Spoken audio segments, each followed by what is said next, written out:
Welcome student, I am Parvez Ahmed, Assistant Professor, Department of Economics, HR College, Amnaur Saran. Let us discuss topic functions of central bank. And this topic is for BA Economics subsidiary student as well as BA Economics Honors students. सबसे पहले जो central bank जो है, जैसा कि हम जानते हैं, एपेक्स इंस्टीट्यूशन होता है, यानी टॉप लेवल का बैंकिंग संस्थान होता है जो जितने भी कमर्शियल बैंक हैं उनको रेगुलेट करता है, उनके कार्यों को रेगुलेट करता है और मनी सप्लाई को इकोनॉमिक ग्रोथ और डेवलपमेंट, इकोनॉमिक स्टेबिलिटी के लिए मेंटेन करता है। और जो भी फाइनेंशियल जो इंस्टीट्यूशंस है देश के, उनको अराइवल ना होकर उनका एक तरह से हेल्प होता है, सपोर्ट सिस्टम होता है। तो आज हम डिस्कस करते हैं जो सेंट्रल बैंक है। सेंट्रल बैंक केंद्रीय बैंक यानी भारत का भारतीय रिजर्व बैंक, जो देखिएगा हमारे देश के नोट पे, करेंसी पे लिखा रहता है रिजर्व बैंक ऑफ इंडिया, भारतीय रिजर्व बैंक। इसलिए क्योंकि नोट इश्यू का कार्य कौन करता है? देश का एपेक्स इंस्टीट्यूशन यानी सेंट्रल बैंक, यानी भारत के लिए भारतीय रिजर्व बैंक। तो आज हम डिस्कस करते हैं briefly about the functions of central bank. There are many functions of central bank, but mainly we are going to discuss main functions of central bank. That is, it acts as the note issuing authority या agency, यानी note issue करने का एक तरह से authority होता है, agency होता है। जो भी भारत में 1 रुपया से अधिक वैल्यू के नोट इश्यू होते हैं, उसका प्रिंटिंग या जारी करने का अधिकार भारत के या किसी देश के जो एपेक्स इंस्टीट्यूशन है, एपेक्स इंस्टीट्यूशन यानी सेंट्रल बैंक है, उसका ये मोनोपोली पावर होता है, एक अधिकार होता है। 1 रुपया से अधिक वैल्यू के जितने भी नोट्स हैं उसको छापने का, जारी करने का अधिकार किसके पास है? सेंट्रल बैंक के पास। इसीलिए कह सकते हैं पहला फंक्शन नोट इश्यूइंग एजेंसी का कार्य करता है, यानी नोट जारी करने का काम पहला प्राइमरी फंक्शन जो हो गया एक तरह से नोट को जारी करना। तो नोट जारी कौन करेगा? कमर्शियल बैंक नहीं कर सकता, गवर्नमेंट भी नहीं कर सकता। कौन करेगा? देश का सेंट्रल बैंक। हर देश का सेंट्रल बैंक इकोनॉमिक नीड यानी इकोनॉमिक ग्रोथ को प्रमोट करना है या इन्फ्लेशन कंट्रोल करना है या जो भी करना है, उसके अकॉर्डिंग नोट इशू करने में बढ़ाया या घटाया जा सकता है इकोनॉमिक हालात को देखते हुए। तो पहला कार्य है नोट को जारी करने का, जो मोनोपोली पावर होता है देश के सेंट्रल बैंक के पास होता है। अब आइए किताबी भाषा में देखते हैं क्या लिखा है। The central bank country has the monopoly of issuing notes और paper currency to the public. Therefore, the central bank of the country exercises control over the supply of currency in the country. तो यहाँ पे एक चीज खुलकर आ रही है, जो भी मोनोपोली पावर है नोट इशू करने का, वो किसके पास है? सेंट्रल बैंक के पास। इसीलिए मनी सप्लाई को कंट्रोल करने की अथॉरिटी भी किसके पास है? सेंट्रल बैंक के पास है। In India, with the exception of 1 rupee notes which are issued by the Ministry of Finance of the Government of India, the entire notes issued is done by the Reserve Bank of India.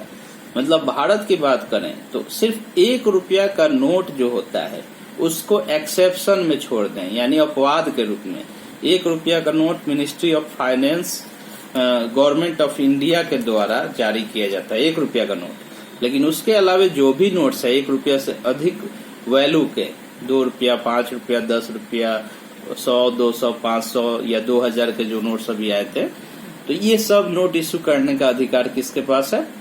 Central bank यानी reserve bank of India के पास। लेकिन एक GK में questions आते हैं कि 1 रुपया का नोट कौन जारी करता है? तो कहिएगा ministry of finance government of India द्वारा 1 रुपया का नोट जारी किया जाता है। लेकिन 1 रुपया से जो भी अधिक के नोट होंगे वो रिजर्व बैंक ऑफ इंडिया यानी भारत का सेंट्रल बैंक जारी करती है। In the past, Central Bank of various countries used to keep as reserve some gold or foreign exchange exchange securities against the notes issue। मतलब अगर past की बात करें, देखिए नोट इशू करने के लिए भी अलग अलग तरीका है। हम नोट डायरेक्ट मतलब अनकंट्रोल्ड वे में लार्ज अमाउंट में सप्लाई नहीं कर सकते। तो पहले जो मेथड था वो था कि जो भी नोट आप जारी कर रहे हैं उसके वैल्यू का गोल्ड रिजर्व बैंक के पास जमा होना चाहिए। ये कह रहे in the past the central bank of various countries used to keep as reserve some gold and foreign exchange securities against the note issue. यानी कि कुछ गोल्ड यानी सोना और foreign exchange reserve. Foreign exchange reserve क्या होता है? यानी कि विदेशी मुद्रा को एक तरह से रखा जाता था रिजर्व बैंक के पास as a support, as a securities, और तब नोट इशू किया जाता था। लेकिन बाद में धीरे धीरे बदलाव आया पूरे विश्व में, क्योंकि अब गोल्ड बेस्ड इकोनॉमी नहीं है। अब तो इकोनॉमी में और जीडीपी को मेन मेजरमेंट हम लोग करते हैं गुड्स एंड सर्विसेज का, प्रोडक्शन का वैल्यू से।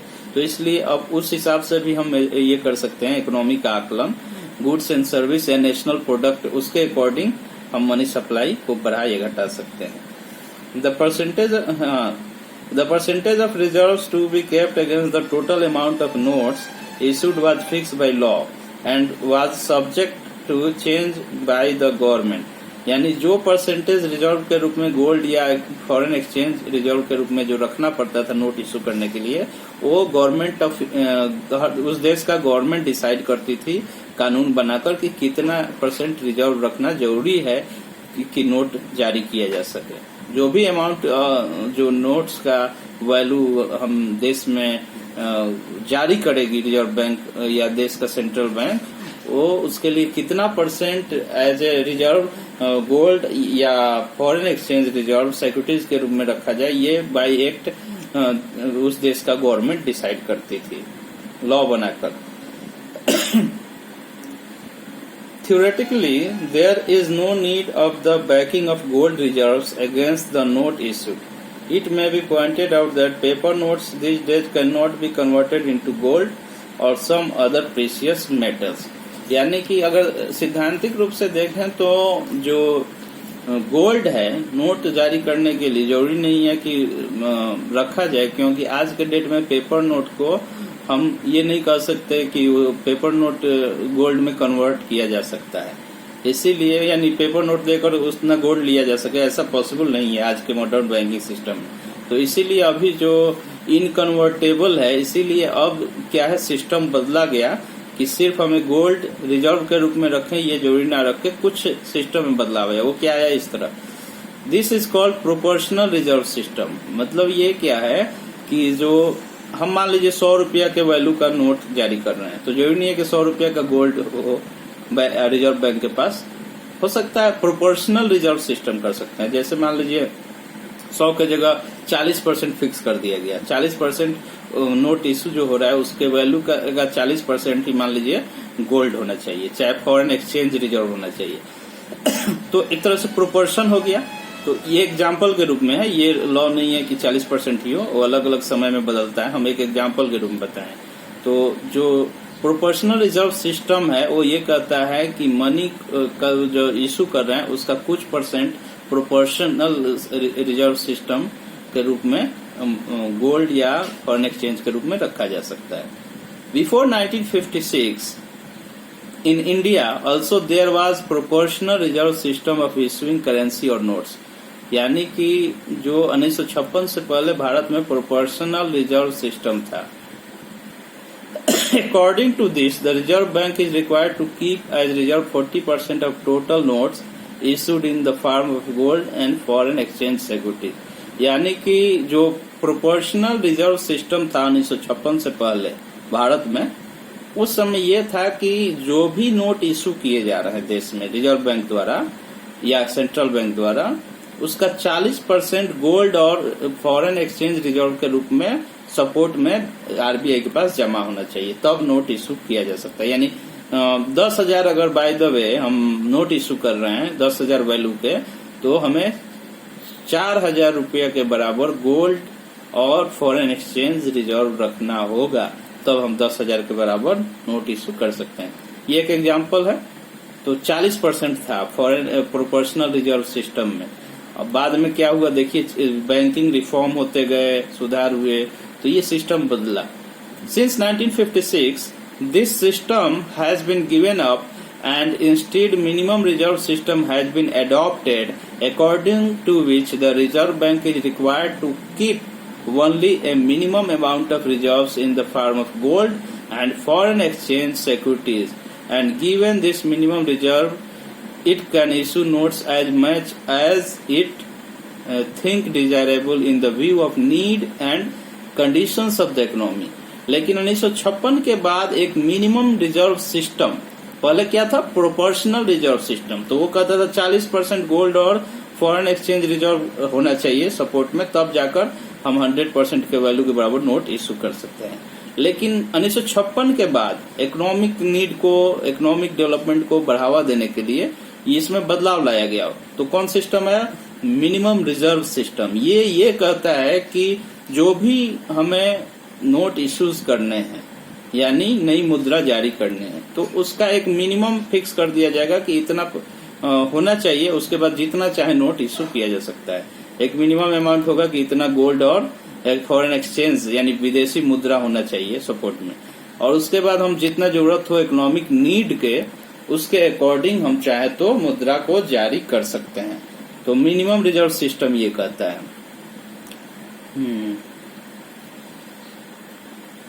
यानी इकोनॉमिक नीड के अकॉर्डिंग इसमें होगा। There is even no need for backing of gold for the currency issued by the government और सेंट्रल बैंक। ये भी कह सकते हैं कि गोल्ड की जरूरत भी ना हो इस मिनिमम रिजर्व सिस्टम में।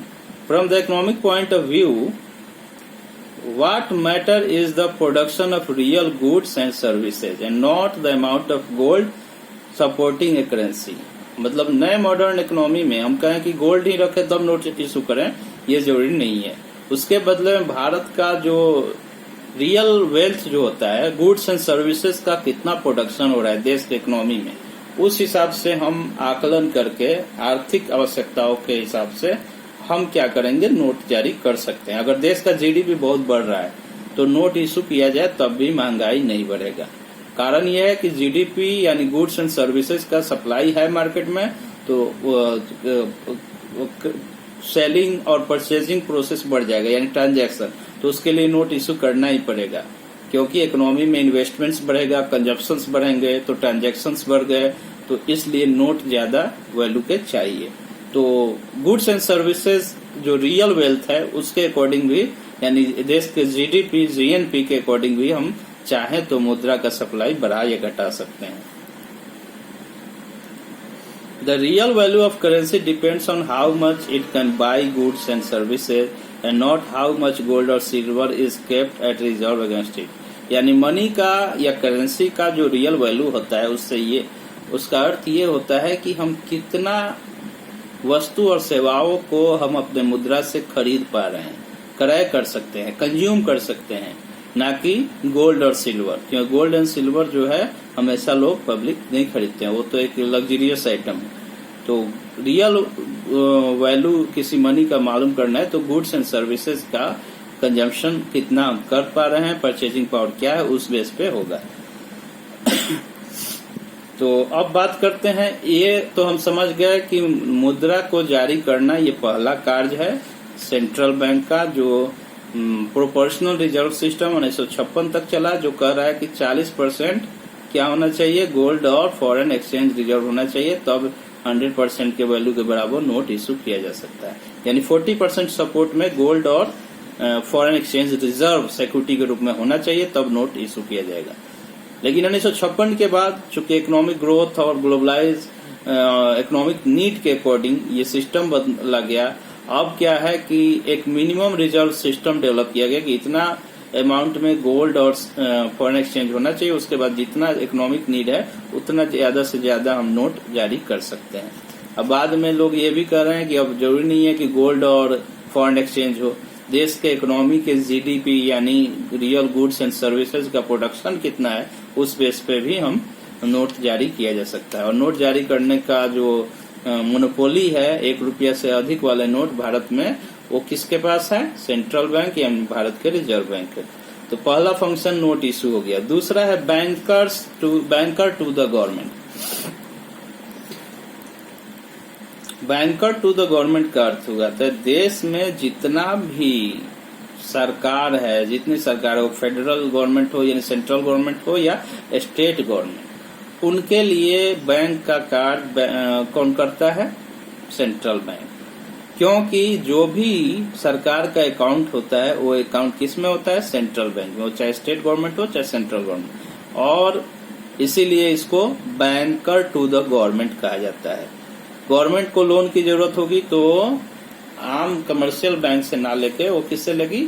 सेंट्रल बैंक से, नोट इशू कराकर, यानी डेफिसिट फाइनेंसिंग करके। Important function of central bank is to act as the banker to the government. All the balances of the government are kept with the central bank. जितने भी government का balances है, money है, वो किसके पास जमा होता है? सेंट्रल बैंक के पास।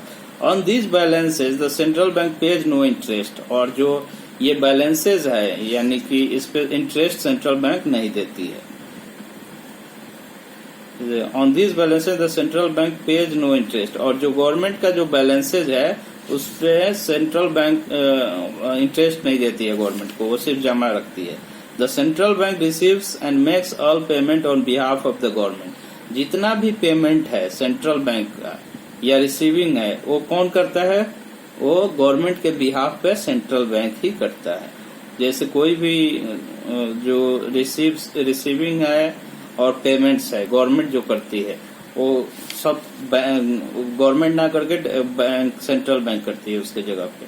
Further the central bank has to manage the public debt and also to arrange for the issue of new loans on behalf of the government. और बैंकर्स ऑफ द गवर्नमेंट इसीलिए कहा गया है कि जो भी government public debt यानी government loan कर्ज लेती है, वो गवर्नमेंट के बिहाफ पे वो सेंट्रल बैंक ही मैनेज करती है, अरेंज करती है। The central bank also provides short term loan to the government.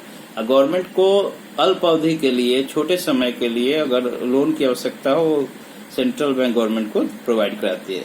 This is usually done through the central bank discounting the government treasury bills either directly or when presented by the other banks. तो banker to the government समझ गए। Bank का जितना भी balance sheet है वो central government का या एक तरह से कोई भी गवर्नमेंट का, तो सेंट्रल बैंक उसको मेंटेन करती है। लोन गवर्नमेंट लेगी, कर्ज वो भी उसका अरेंजमेंट मैनेजमेंट सेंट्रल बैंक करेगी और गवर्नमेंट को लोन भी देगी। लेकिन गवर्नमेंट को इंटरेस्ट उसके बैलेंस शीट पे या जमा की हुई पैसे पे नहीं देती है सेंट्रल बैंक। बैंकर्स बैंक, एक है बैंकर टू द गवर्नमेंट हो गया, एक तो नोट इशू, दूसरा है banker to the government. Bankers bank बैंकों का बैंक है, यानी जो भी कमर्शियल बैंक्स हैं, फाइनेंशियल इंस्टीट्यूशन है देश के, उनके लिए बैंक का कार्य कौन करती है? Central bank. जैसे कि आम पब्लिक या इन्वेस्टर्स को लोन की जरूरत हो तो किसके पास जाते हैं लोन के लिए? कमर्शियल बैंक के पास। लेकिन अगर जरूरत पड़े, बैंक को पैसे की जरूरत हो, हेल्प चाहिए, कमर्शियल बैंक को पैसे की ज्यादा जरूरत पड़ जाए तो वो किससे लोन लेंगे या हेल्प लेंगे? वो सेंट्रल बैंक है। इसीलिए इसको बैंकर्स बैंक कहा जाता है। तो अलग अलग इसमें सिस्टम होता है, जिससे हम लोग कैसे वो लोन लेगी या शॉर्ट टर्म लोन लेगी, वो अलग अलग सिस्टम है, उसको किसी अदर इसमें पढ़ेंगे। अगला है कंट्रोल ऑफ क्रेडिट, यानी कि जो भी क्रेडिट फैसिलिटी है उसका कंट्रोल रिजर्व बैंक या सेंट्रल बैंक करती है। ये चौथा फंक्शन है, control of credit. The chief objective of the central bank is to maintain price and economic stability. जो केंद्रीय बैंक का मेन जो उद्देश्य होता है वो होता है कि इकोनॉमी में इकोनॉमिक स्टेबिलिटी, आर्थिक स्थिरता और मूल्य को इसमें स्थिरता को मेंटेन करना। यानी इन्फ्लेशन को कंट्रोल करना, इकोनॉमिक ग्रोथ को प्रमोट करना, ये मेन ऑब्जेक्टिव होता है सेंट्रल बैंक का। Price instability both inflation and deflation has harmful effects, यानी कि प्राइस का इनस्टेबिलिटी, या तो इन्फ्लेशन होगा, महंगाई, या डिफ्लेशन होगा, जो प्राइस कम होता है, यानी हर वस्तु का अगर प्राइस कम होता जाए तब भी इकोनॉमी निगेटिवली प्रभावित होती है। अगर इन्फ्लेशन हो तब आम पब्लिक प्रभावित होती है। तो इस प्राइस स्टेबिलिटी को मेंटेन करना ये सेंट्रल बैंक का कार्य है। The fluctuation in overall economic activities that is trade cycles entails a lot of human sufferings. Main reason for the fluctuation in price as well as overall economic activity is the change in aggregate demand. मतलब price instability और economic fluctuation जो होता है वो इसलिए होता है कि एग्रीगेट डिमांड में जब चेंजेस आते हैं, यानी मांग, एग्रीगेट डिमांड, कुल मांग, पूर्ण मांग, तो एग्रीगेट डिमांड में बदलाव आएगा तो इकोनॉमी में प्राइस इनस्टेबिलिटी या इकोनॉमिक फ्लक्चुएशन, ट्रेड साइकिल्स होती है। Aggregate demand specially the investment demand depends upon the supply of money, और एग्रीगेट डिमांड किस पे निर्भर करता है? सप्लाई ऑफ मनी पे। अगर मनी का सप्लाई अधिक है तो लोग ज्यादा से ज्यादा कंजम्पशंस करेंगे, इन्वेस्टमेंट्स करेंगे, यानी कि वस्तु और सेवाओं का मांग बढ़ेगा। मांग बढ़ेगा यानी इन्फ्लेशन हो सकता है अगर इकोनॉमी फुल एम्प्लॉयमेंट लेवल पे हो। अगर फुल एम्प्लॉयमेंट लेवल पे ना होकर अंडर एम्प्लॉयमेंट लेवल हो तो वहां पे एग्रीगेट डिमांड बढ़ेगा तो इकोनॉमिक ग्रोथ बढ़ेगा, एम्प्लॉयमेंट बढ़ेगा और इकोनॉमिक स्टेबिलिटी आएगी। लेकिन दूसरे केस में अगर डिमांड ऑलरेडी बहुत अधिक है, अगर वहां पे एग्रीगेट डिमांड बढ़ा यानी मनी सप्लाई बढ़ने की वजह से, तो इन्फ्लेशनरी प्रेशर होगा। तो एग्रीगेट डिमांड कम करने के लिए मनी सप्लाई को कम करना होगा, यानी क्रेडिट कंट्रोल करना सेंट्रल बैंक का एक कार्य है।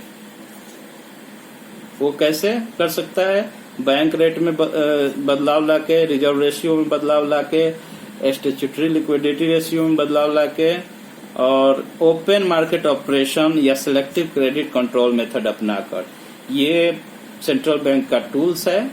Cash reserve ratio, statutory liquidity ratio, bank rate, repo rate, reverse repo rate, open market operation, ये सब को यूज करते हुए जो क्रेडिट को कंट्रोल किया जा सकता है सेंट्रल बैंक द्वारा, जिससे इकोनॉमिक स्टेबिलिटी, प्राइस स्टेबिलिटी और इकोनॉमिक ग्रोथ को प्रमोट किया जा सके। तो ये रहा एक फंक्शन, कंट्रोल ऑफ क्रेडिट। अगला है lender of the last resort. तो लेंडर ऑफ लास्ट रिसोर्ट का अर्थ समझते हैं हम लोग। The commercial bank of